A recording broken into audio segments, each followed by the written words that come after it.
Bom dia, boa tarde, boa noite para quem vai assistir o nosso podcast Afroconsciência. No episódio de hoje vamos falar sobre a educação lúdica e os saberes ancestrais no ensino da filosofia.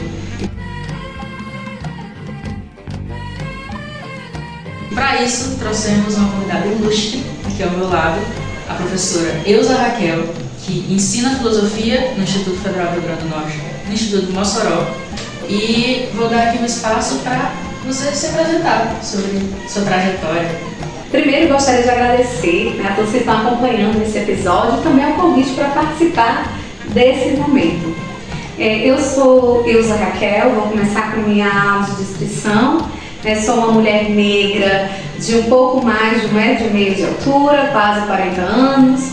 Nesse momento eu estou utilizando brincos voltados para a temática de árvores, a ideia de árvores de sobrevivência do próprio baobá.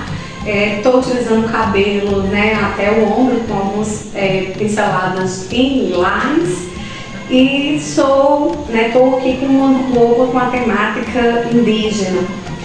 E vou começar um pouquinho fazendo essa apresentação. Eu sou professora de filosofia, educadora BTT, na educação básica técnico-tecnológica, dentro da educação profissional tecnológica, trabalhando também com essa temática de pensar e questionar elementos filosóficos, uma filosofia da educação para as relações étnico-raciais. Aqui dentro também, atualmente, eu estou na coordenação do núcleo local do NEAB, que é o Núcleo de Estudos Afro-Brasileiros e Indígenas do IFRN Campus Mossoró.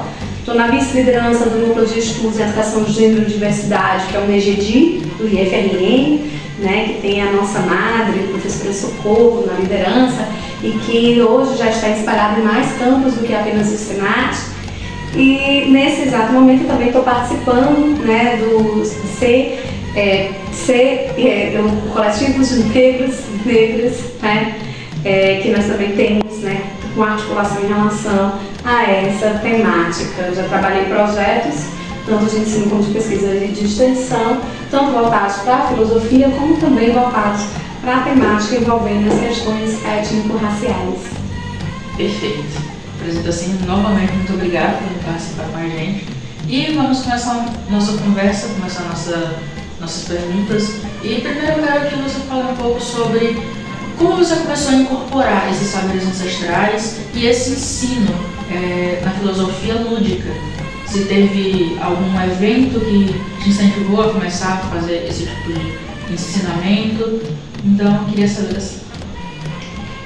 Eu gosto muito de um trecho da Lélia Gonzalez, quando ela diz assim, a filosofia ela é muito eurocêntrica, e que escolher filosofia, e ela faz esse questionamento, não é porque também nós fomos educados para pensar de forma eurocêntrica, e não faz parte desse processo. Ela questiona isso, do processo de colonização do pensamento, onde a gente tem uma visão muito errônea da filosofia, como se ela nascesse apenas, e o referencial do raciocínio científico-filosófico nascesse apenas na suposta Grécia.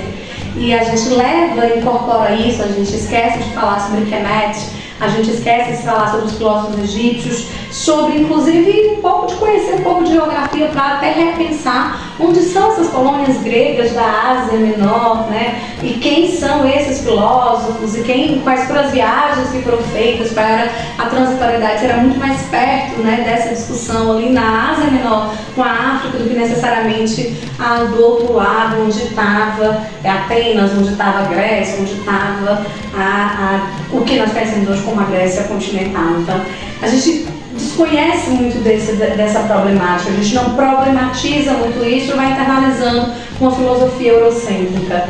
E aí, dentro do processo do ensino médio, a gente vem trabalhando muito com essa discussão sobre o pensamento, a partir dessa visão, desse olhar que a gente tem ainda colonizado, uma colonização, como ficou tão bem colocada, como uma colonização do ser, uma colonização do poder, mas sobretudo que vem também para a gente por meio do que é conhecimento, do que não é conhecimento, como a colonização do saber. E ao longo da filosofia eu tinha colegas que trabalhavam essa temática, mas não eram bem aceitos os seus trabalhos, as suas discussões. Muitos inclusive migravam, não trabalhavam dentro da própria filosofia, mas iam migrar para a educação, por exemplo, para trabalhar uma questão de filosofia africana. E eu via alguns desses colegas fazendo esse trabalho, também contato, né, com o pessoal do movimento negro, mas ainda dentro de toda a minha formação ligada ao pensamento ocidental, trabalhando essa visão greco-romana, trabalhando os filósofos italianos, inclusive do Renascimento, mas não discutindo diretamente, né, essa problemática. Então, o que aconteceu, e essa virada mesmo, foi dentro das escolas, foi dentro do ensino da prática filosófica, que foi uma alteração. Então, eu vim incorporar essa discussão quando a gente vai dialogar. E qual é a filosofia que nós queremos apresentar para os estudantes? Então, o contato que eu tive com o ensino médio, ainda durante o processo dos estágios docentes, as inquietações de será que a gente precisa mostrar essa filosofia eurocêntrica dentro do estágio docência, com a graduação ainda dentro, né, do processo formativo, porque fui monitora de filosofia.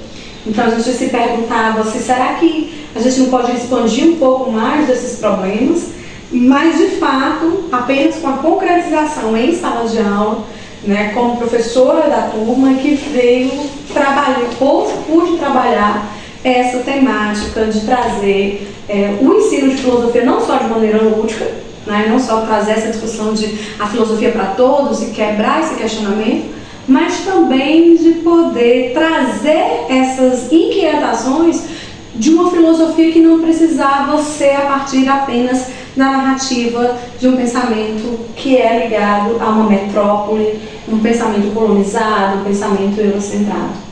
De fato, mesmo incorporando nas práticas cotidianas dentro do IFRN, né? Eu acho que aí foi um marco teórico forte, onde a gente vai incorporar definitivamente ao poder elaborar emendas, né? Ao poder fazer essa discussão de elaboração de emendas, aí a gente vai fazer essa inserção mais sistematizada. Antes eram sistematizações pontuais, era aquela coisa de sou professora de filosofia, sou negra, não tenho como o meu corpo que fala não falar sobre uma realidade que está ali então inserida e que está com contatos esporádicos devido a esses colegas da resistência, né, que estão trabalhando com a temática. Mas ainda eram contatos esporádicos, ainda era trabalhando por meio de uma ou outra inserção de um tema. Aqui vamos trabalhar a possibilidade não só da ideia de um mito grego e do nascimento de uma concepção de filosofia grega, mas vamos pensar aqui a universalidade, se não é uma questão, ou essa discussão africana, né, o berço dessa discussão africana, dentro do pensamento filosófico também não seria uma possibilidade, era mais como possibilidades pontuais.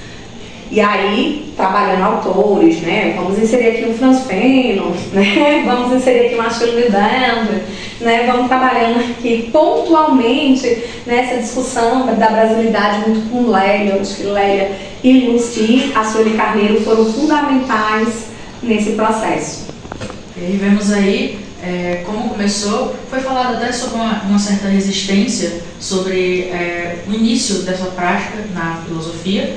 E a gente também queria saber um pouco sobre se você sente ainda, até hoje, nos alunos uma resistência a essa temática. Porque é algo que a gente pensa que, por sair dos padrões, mais ou menos, como é, não é uma forma lúdica normalmente, se há uma resistência sobre esses alunos nessa temática. São duas coisas que eu gostaria de ressaltar. Primeiro, sobre a questão lúdica, que eu vou deixar a seguir, mas começar pela discussão étnico-racial. Dentro do meu próprio curso não havia um diálogo sobre isso. Como eu disse, eram contatos específicos e pessoas pontualmente fazendo a resistência, né? Então a gente tinha uma resistência de alguns colegas que diziam, não, eu vou trabalhar com essa temática, vou trazer esses autores. Então eu via que tinha uma aceitação ainda muito maior, por exemplo, para trabalhar filósofos árabes, porque tinha o Jefim, que era de filosofia medieval, do que trabalharam outras temáticas. Embora eu tenha tido uma sorte muito grande, né? Eu tinha um orientador que estudava Yorubá, né? Então que ele trazia esses determinados elementos, que estimulava de certa forma a conhecer essas discussões.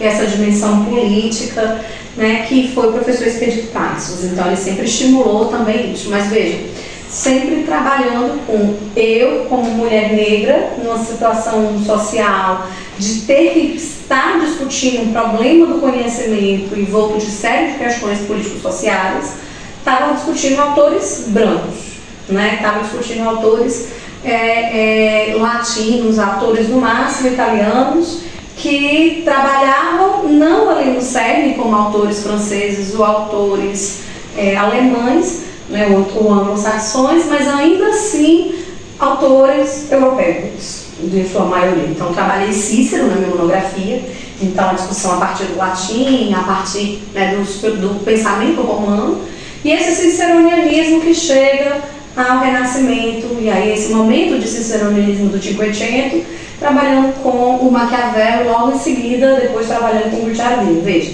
é um pensamento branco, né? Então isso tinha uma certa aceitação e isso me dava, dentro da filosofia, um respaldo para dizer, olha, estou trabalhando um pensamento eurocêntrico, estou trabalhando autores brancos, então eu sou da filosofia. Enquanto eu via a resistência de colegas que inclusive não conseguiam nem se desenvolver naquele momento com projetos do mestrado, porque não tinha orientador para fazer aquilo e precisava ir para um outro espaço, para um outro programa fora da filosofia. Isso ficou mais gritante no processo do doutorado, né? Nesse processo ficou muito gritante isso, porque eu estava fora de casa, estava no Sudeste. Então foi um momento muito doloroso para mim, por uma série de questões, e dentro dessa inquietação que me fez refletir se eu iria continuar ou não ali, passou também esse espaço de qual era o meu lugar ali, né? Quem eu falava, qual o corpo que estava falando. Então esses questionamentos eles foram há muito tempo trabalhados ou pontuados quando eu vinha discutindo, ouvia a situação dos meus amigos, mas nunca tinha sido diretamente comigo. E aí ali comigo foi uma coisa muito forte, né? Foi um sentimento muito forte.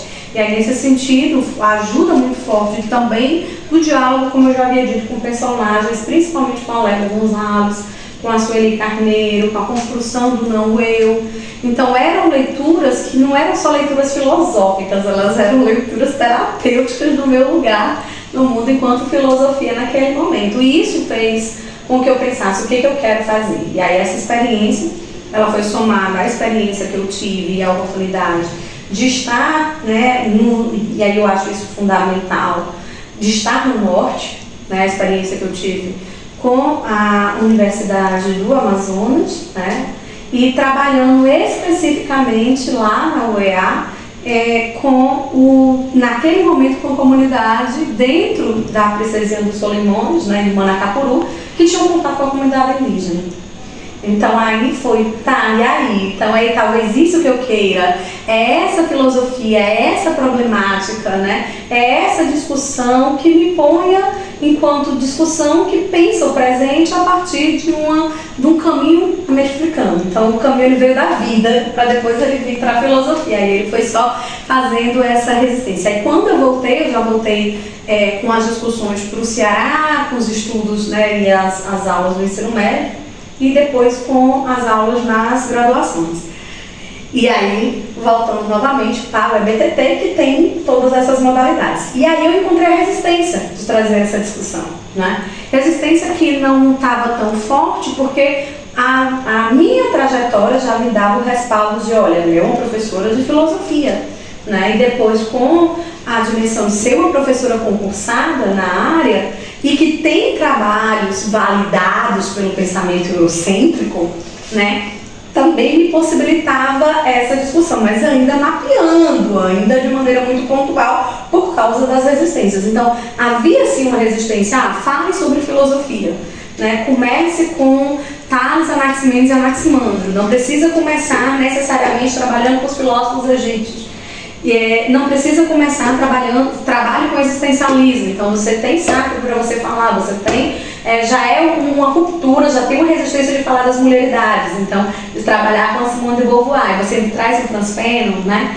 Trabalhe com Foucault, já é um trabalho mais amplo e você já vai trazer a Shirley Band, então veja o que você está trazendo, e além disso você ainda quer trazer essas pensadoras, né, que vão fazer um diálogo com a filosofia, como a Lélia, como a Sueli. Mas aí também houve um momento, nesse momento de discussão, de amplitude dos feminismos plurais, da Djamila. Então esse foi um marco de tinha um contato forte com a resistência, mas ela ainda tinha esse embargo. Com relação à ludicidade, é um pouco diferente, porque os elementos lúdicos, eles sempre estiveram presentes dentro das práticas, posto que a minha trajetória também me colocou em contato com a filosofia em outros cursos. Então eu trabalhei sempre em João Pessoa, era o ensino de filosofia dentro do curso de psicologia, era o ensino de filosofia dentro do curso de matemática, era o ensino de filosofia dentro do curso, né, dos cursos de comunicação social. Então era dentro de rádio e TV, né, dentro de jornalismo, né, que era a disciplina conjunta, na verdade, relações internacionais, né, se eu não me engano, tinha eu sei que era dentro da comunicação, não me recordo agora bem, mas era dentro da comunicação, eu sei que era junto com a rádio e TV. E aí essas disciplinas, elas exigiam uma discussão sobre filosofia da comunicação, ou discussões sobre filosofia da arte, ou discussões sobre filosofia específica, como teoria do conhecimento, mas para cursos que não necessariamente são com pessoas que gostam de filosofia. Muitas vezes são pessoas que estavam nos cursos para fugir da filosofia e da demanda de leitura. Então aí surge a ludicidade, né? Ludicidade essa que já havia sido tomada quando estava com aulas do ensino médio, porque há uma resistência, foi justamente, a gente está falando aqui do momento de implantação do ensino de filosofia, né? Então ainda era processo de implementação do ensino de filosofia de forma obrigatória. Então, as pessoas não estavam acostumadas. Então, tinha que ter um elemento lúdico, algum elemento de diálogo para manter essa discussão. Sempre teve que ter a ideia da importância da filosofia nos cursos nos quais eu estava inserido. Né? Por que as pessoas estão fazendo aí? Então, a dimensão do lúdico foi nesse sentido. Agora, entrar no lúdico, que envolve os saberes ancestrais, aí realmente foi a partir da vivência, porque a gente vai vendo que a filosofia precisa chegar ao mundo. Né? A filosofia não se trabalha apenas com a estrutura dos textos filosóficos dos autores que são cânones em filosofia. A filosofia também não trabalha apenas com os textos filosóficos em outras disciplinas, como em literatura, em artes e matemática. Não era suficiente, mas a filosofia como crítica da realidade. E uma filosofia como crítica da realidade precisava, para isso, estar trabalhando com questões ligadas aí a um saber que sabe onde está, né? Que estamos no Brasil, estamos em caminhos americanos, e aí a trajetória vem de vida, né? De olhar, de entender as resistências, de aprender a ouvir os colegas e a ver a resistência, a necessidade de trazer isso também, né? Porque aí vem as leituras, né? O meu corpo fala, qual é o corpo que está falando? Né? Não é só uma cabeça. Então essa leitura crítica traz essa dimensão, associar uma ludicidade ou a uma vivência que seja ligada a uma afroconsciência. Primeiro, a ideia de um processo, e aí foi um processo, primeiro de afro-referenciar-me, né? A ideia do entender-me como mulher negra, eu acho que isso é fundamental, e aí Nilza Souza Santos ajudou muito. Esses outros autores colocaram isso, qual era a resistência a mim? Porque em muitos momentos e aí respondendo a pergunta, né, foi nítido, foi perceptível para mim entender que havia uma resistência do corpo negro que estava falando, né? Como assim? É você que está falando de filosofia? É esse corpo negro que está falando de filosofia? É esse corpo negro que não é tão comum dentro da instituição, onde a maioria dos professores são brancos, né, que está falando sobre isso? E aí eu via... e aí na época de Orkut, depois na época, não vamos lembrar a idade da professora, mas na época de Orkut, depois na época do Facebook, né, comentários de mulheres como Sônia Guimarães, que vieram depois, né, com contatos específicos dela dizendo, olha, ela foi a primeira professora negra do ITA, ela dizia, olha, eu estou num lugar que todo mundo me odeia, e tudo bem, né, porque o meu corpo que está ali representa uma resistência. E aí foi pensando nisso, sabe, trabalhando também essas questões. Por que essa resistência a mim especificamente? Né? Por que essa resistência à minha forma de trabalhar? Porque a essa resistência ao círculo, né? E aí, por que essa resistência a um ensino horizontal? Por que é tão interessante esse ensino que é dominador, né? Que não te coloca e não te vê como sujeito?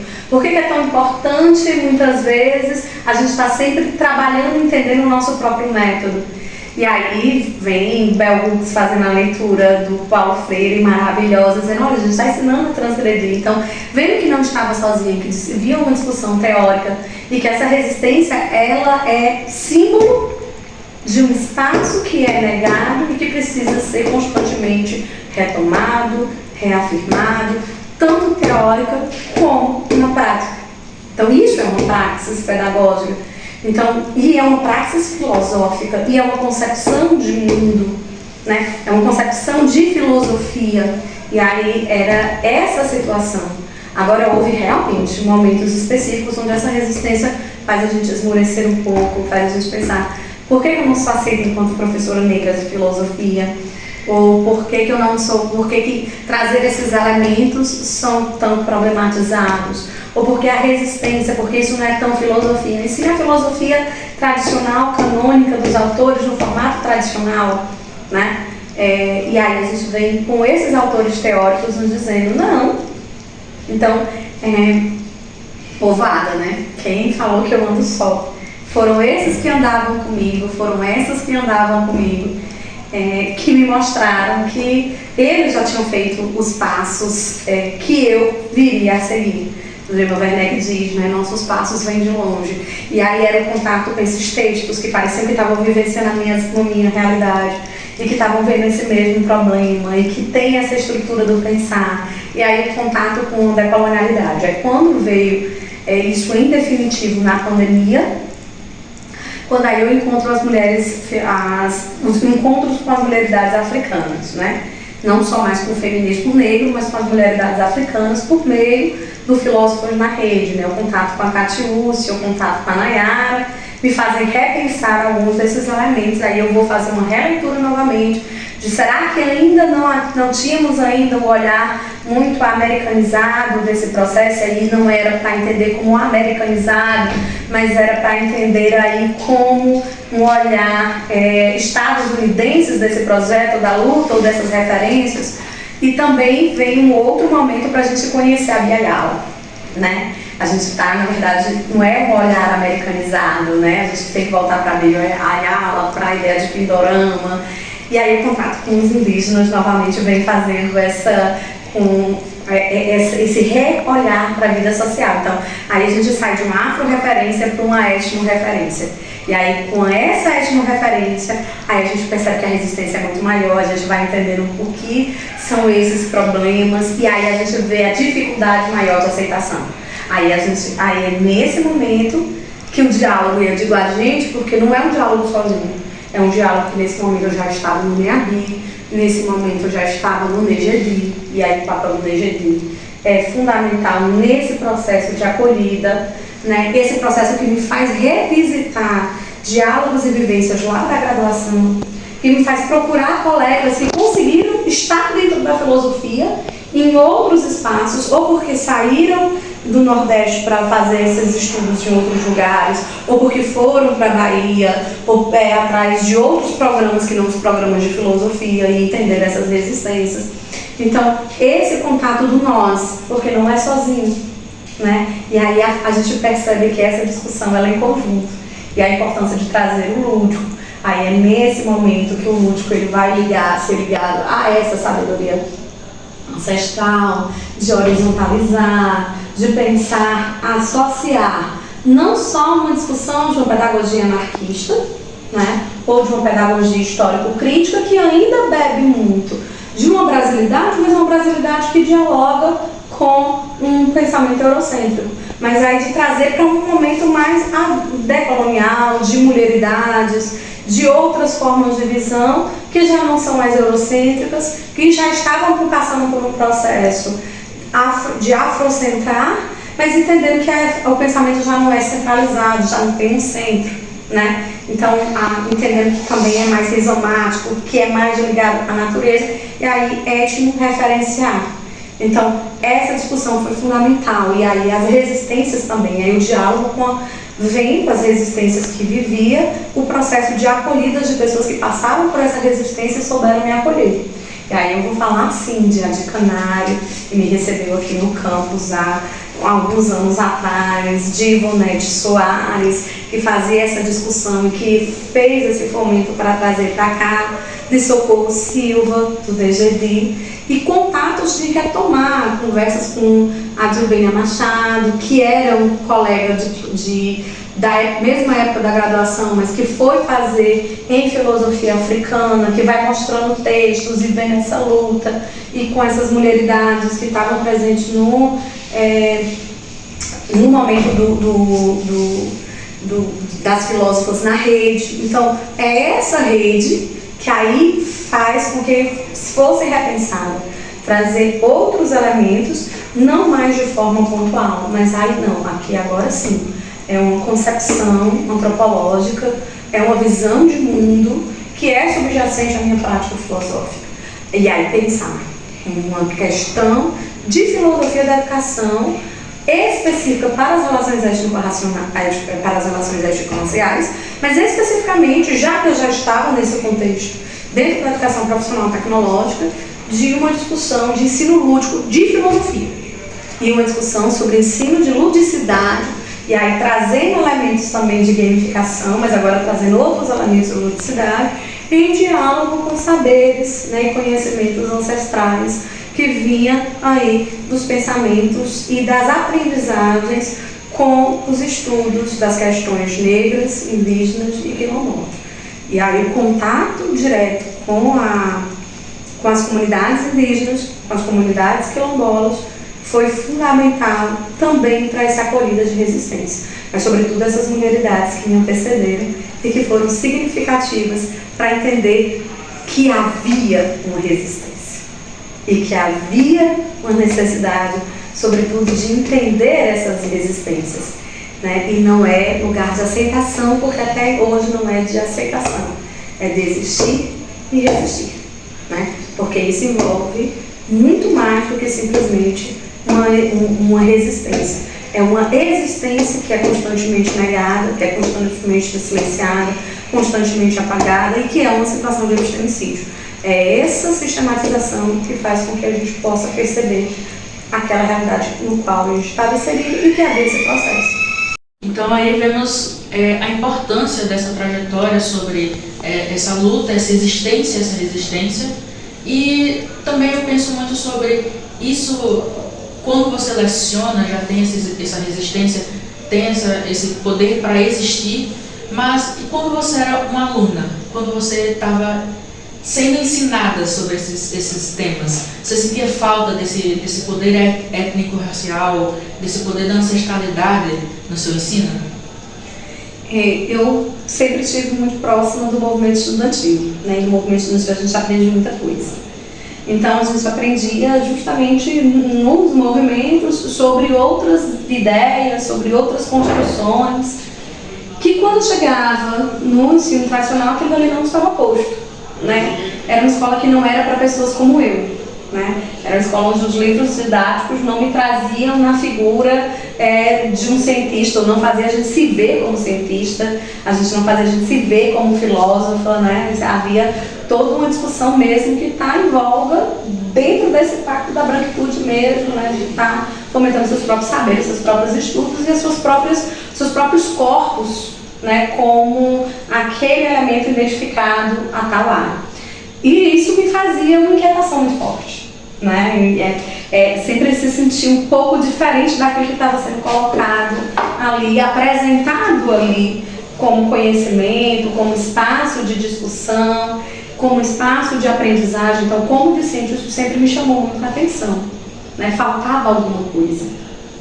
E essa resposta era me dada fora o ambiente habitacional. Então, com o movimento e o contato com o pessoal do hip hop, né? Então, o pessoal do MH2O estava lá mostrando. Então, o que é a escola? E eu gosto muito dessa música do Thiaguinho, porque ele fala muito isso. Aquilo que a escola não mostrava, né? Que nem todos os livros que são feitos para livrar, porque os livros não mostravam, os textos, os panfletos, os movimentos, o movimento negro, o contato com o movimento negro, o contato com as lutas sociais, ele mostrava que existia e que essas pessoas estavam ali e que muitas vezes não eram reconhecidas socialmente como pessoas que estavam fazendo saberes. Então isso já dentro do movimento estudantil já fazia inquietação, e quando eu fui para a filosofia, eu já fui para a filosofia porque eu disse, não é possível, né? Não é essa filosofia que eu quero aprender, não é essa filosofia que eu quero vivenciar.